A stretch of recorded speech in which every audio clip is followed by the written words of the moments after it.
Hey there, didn't see you there. Don't mind me, I normally just stare off into the fields thinking about the decisions I've made in my life. But that's not why we are here today. We are here to talk about this. This is the Kibler Colonial Rifle. You can get this in a variety of calibers from 50 to 56 to 58, if I believe, and then you can also get it as a smoothbore. I picked up a 58 caliber Kibler rifle, and this one is stocked in cherry. If you want to see the unboxing of this video, because it came as a kit, I will link to that video down below, but let's take it out for its first shots and let's get it going. It is so enjoyable right now with this weather. Let's go.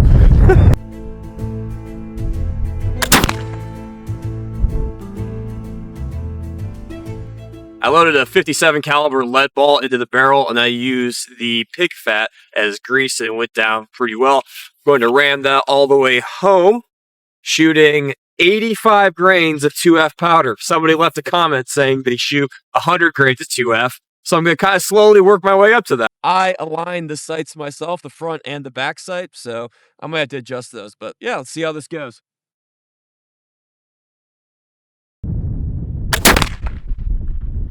Here we go with the first shot. I mean, it's only about 20 yards. So, again, I lined these sights up myself, and we're obviously going to be pushing out to 20 to 40, maybe all the way out to 100, but right here, and I was aiming for that. So, that's a great first start. Let's hopefully we can redo that.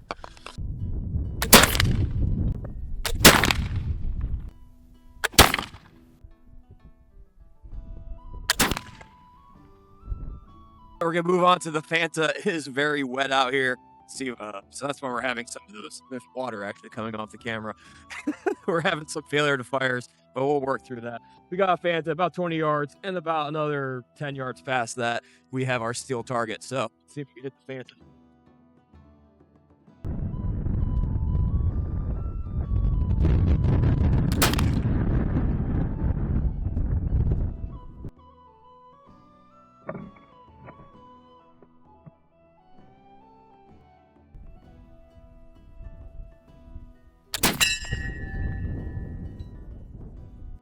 Now that we knocked out a couple rounds at 20 yards, we're going to move out to 40 yards, just aiming at the center of the 5 targets, just to see where we hit.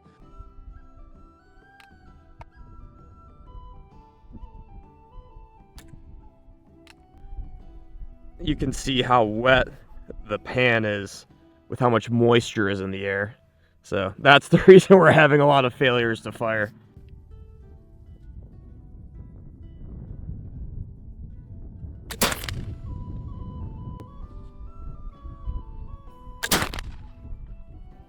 Pull the trigger on that. Don't do that.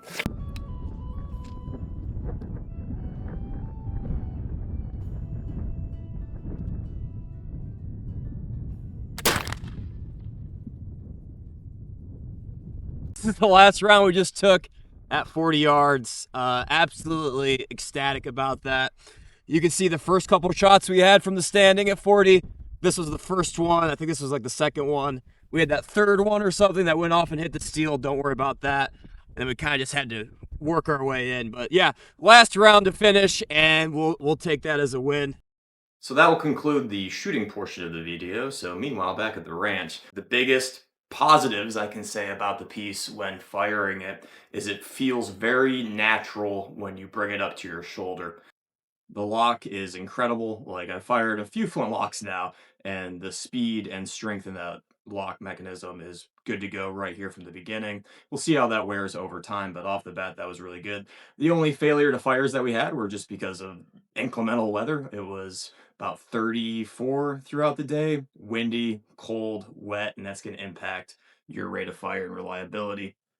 My one takeaway for a negative is going to be the sights, and that's just going to has to be something I can work on and maybe file down that front sight post. When I take it up to the shoulder, I was having I just need to work on the sights. Maybe it's just a me thing. Maybe it's not supposed to be basically factory flat across the top when you get it. When I looked at my other pieces, I can see that they've been filed down, so that just might be something I can do.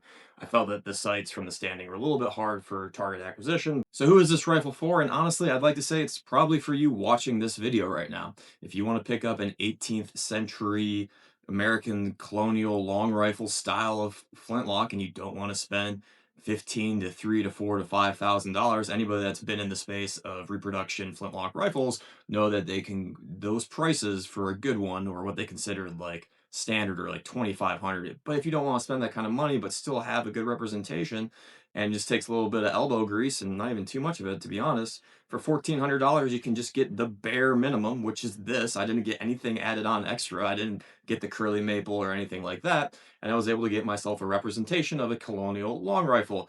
And maybe that will pique your interest in going and getting a custom built long rifle from one of the many well-known gunsmiths. This is awesome because I can now have another reenacting piece. I haven't been able to really reenact riflemen as would have been in the 18th century, but now I have this and I can use that for reenacting. And if you're into hunting, you can take this out hunting and you can get your first deer with it. Overall, it's a good, versatile firearm, and it's of high quality. It took me about 8 hours of work, but again, as you've seen from my channel, this is a growing experience for me. It's just as as much as it is for you as you watch it. My major takeaways for myself, things I wish I did better, is I have seen how people have stained the cherry stocks. This piece is just black from how I stained it. Again, I used the iron nitrate that was recommended by Jim Kibler. At least I don't. It was right there in the checkout option. So that would be my biggest observation or takeaway for you, is if you want to not have your stock look basically black, I would look around online. There's better options, and you can get your cherry stock to look a little lighter. And then I also put the boiled linseed oil on it, which probably doesn't help at all. Actually, we know it doesn't help. It darkens the stock. So yeah, that's the biggest takeaway for myself, is learning that about how to stain a cherry stock. And then just taking a little bit more time when I assemble the next one. I hopefully won't be on such a rush to make the video, and then put the gun together and then take it out for a range test. But just a little file work I could have done better around the tang here. I got a little bit extra room, but overall, I'm not gonna keep you here much longer. What are your biggest takeaways of this Kibler kit? Do you think this is worth the $1,400? And what would you like to see me do with it? Thank you so much for watching. Thank you so much for your time. And I hope you guys have a great 2026. Till next time, guys. Take care.